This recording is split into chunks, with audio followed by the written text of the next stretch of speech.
Thank you all for being here today. Let me start, Ambassador Robinson. I could not agree more with the final statement that you made talking about the importance of political will and cooperation in the countries that we're trying to assist. And frankly, without that political will, there's not a whole heck of a lot the U.S. can do, in my opinion. We've not shown ourselves very good at nation building, and particularly when we're working against the powers that be in foreign countries, it makes things hard, if not downright impossible. I'm thinking about, for example, President Lopez Obrador's backtracking on law enforcement, just on extraditions. For example, in 2019, there were 17 extraditions from Mexico, 22 and 20, and so far in 2021, there have only been 9. We're waiting on visas from the government of Mexico so that our DEA, federal agents, can get in there and do their job.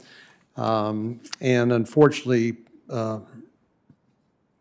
President Lopez Obrador has said that using force against the drug cartels doesn't resolve anything, and essentially has raised the white flag.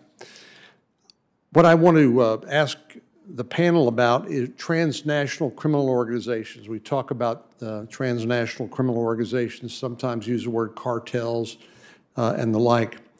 But I've heard it said, and I think it's true, but I'd like to get your opinion, that these criminal organizations are by and large commodity agnostic.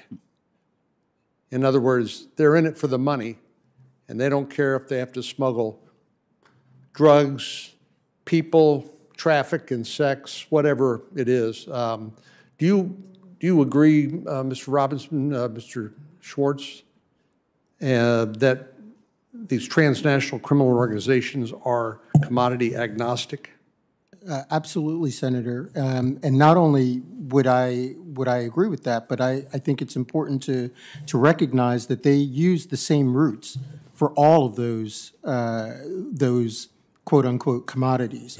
You know, we know that they're moving people through the same routes that they're moving drugs north and trying to move money and guns south.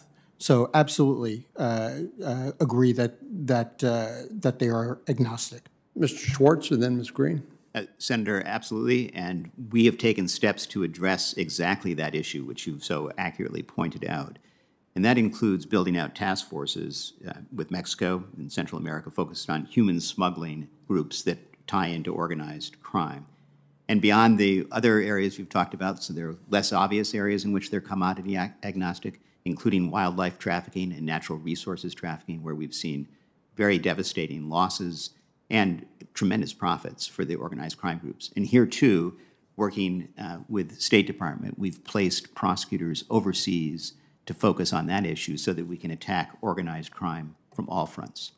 And Senator, I'd also be glad to work with your staff on the extradition issues. The numbers we have from Mexico are significantly higher, including some key people that were extradited in the cartel context, but we'd be glad to discuss that for the record. Thank you. Ms. Green? Yes, Senator. We, too, at USAID see those linkages, and that's why the Anti-Corruption Task Force is viewing our work on anti-corruption as intimately connected to the work that USAID does on countering wildlife trafficking, on countering the trafficking of natural resources, on transnational organized crime.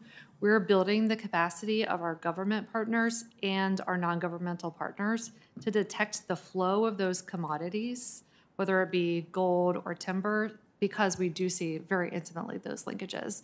And we know that we need new partnerships, new kinds of technologies, and new approaches in order to address the transnational flow of those kinds of commodities. Well, I thank each of you for your answer. I think, obviously, coming from a border state that's seen a huge influx of migrants coming across the border, 1.7 million so far this year, with approximately 300,000 plus getaways, although I don't know how you count the people you never saw, but that's one of the estimates that have been given to us. But of course, what we've seen is that these transnational criminal organizations are pretty sophisticated. And one of the ways they succeed in getting drugs across the border, and the vast majority of the drugs that killed 100,000 people last year make their way, unfortunately, across the southwestern border. These cartels will flood the zone with people, with migrants, and then the Border Patrol has to get off the front lines to process unaccompanied children and the like. In the meanwhile, it's a 4-lane highway across the border opened up to the cartels to move drugs into the United States. I know many people view what's happening at the border as simply an immigration issue, but I think it's inextricably intertwined with the other illegal conduct that's occurring, particularly smuggling drugs. Do you agree, Ambassador Robinson, or do you have a different view? No, as we said before, we absolutely believe that the routes that are being used for drugs are used for any number of commodities.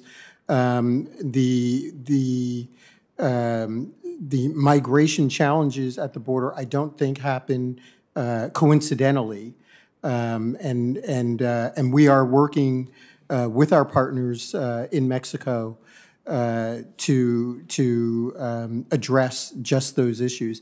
And I would also add that you raised an issue on visas for DEA agents. That issue was raised by both the Secretary and the Attorney General during our trip to Mexico for the bicentennial agreement. I hope they have a breakthrough in that. If I might, Senator, we do understand that issue has been resolved. Good. Thank you. Thanks, Senator Cornyn. Senator Lujan. Thank you, Mr. Chairman.